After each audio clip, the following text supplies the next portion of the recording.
masa demokrasi liberal. Terjadi pada tahun 1950 hingga 1959. Dengan salah satu ciri yang paling menonjol adalah banyaknya partai politik yang berebut pengaruh untuk memegang tampuk kekuasaan, dan hal itulah yang membawa dampak dari terganggunya stabilitas nasional di berbagai bidang. Tahukah kalian kalau sebenarnya di balik banyaknya gangguan yang terjadi pada stabilitas ekonomi, ada juga beberapa perkembangan yang terjadi di berbagai bidang, terutama di bidang politik dan ekonomi. Adanya perkembangan sistem politik pada masa demokrasi liberal membawa perubahan bagi yang lainnya. Yang pertama adalah perubahan sistem pemerintahan, di mana pada awal kemerdekaan diberlakukan sistem pemerintahan presidensial, lalu berubah menjadi sistem parlementer pada masa demokrasi liberal. Hal ini diawali dengan adanya usulan dari BPKNIP melalui maklumat BPKNIP dan disetujui oleh Presiden Soekarno pada tanggal 14 November 1945. Dan hal inilah dan pada tanggal inilah mulai diberlakukan sistem parlementer pada masa demokrasi liberal.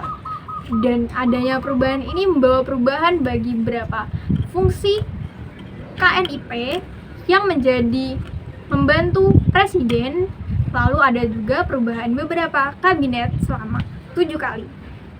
Dan ini dia adalah perubahan kabinetnya. Sehubungan dengan adanya perubahan sistem pemerintahan menjadi sistem parlementer, maka pemerintahan Republik Indonesia memunculkan lembaga parlemen sebagai perwakilan rakyat sesuai dengan amanat Undang-Undang Dasar 1945. Hingga pada tanggal 23 Agustus 1945 dimunculkanlah oleh Presiden Soekarno sebuah partai bernama Partai Nasional Indonesia, dan mulai lagi bermunculan partai baru pada tanggal 3 November 1945 setelah munculnya sebuah maklumat. Selain adanya perubahan di bidang sistem pemerintahan dan sistem kepartaian, ada juga perubahan yang baru, yaitu dengan adanya pemilihan umum pada tahun 1955. Nah, pemilihan ini diawali dengan adanya pembentukan Panitia Pemilihan Indonesia pada tanggal 31 Mei 1954 dan dilantik pada tanggal 28 November 1954.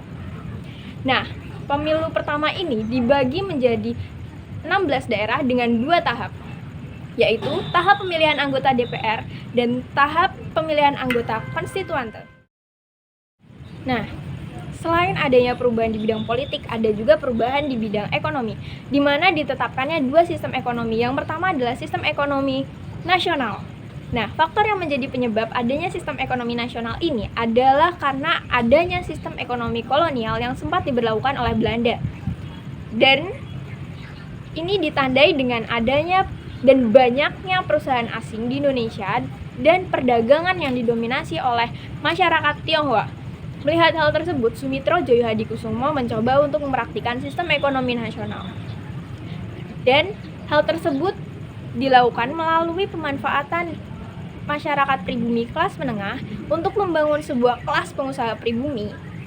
Dan hal tersebut direalisasikan melalui rancangan atau rencana urgensi perekonomian atau disebut juga dengan Plan Sumitro.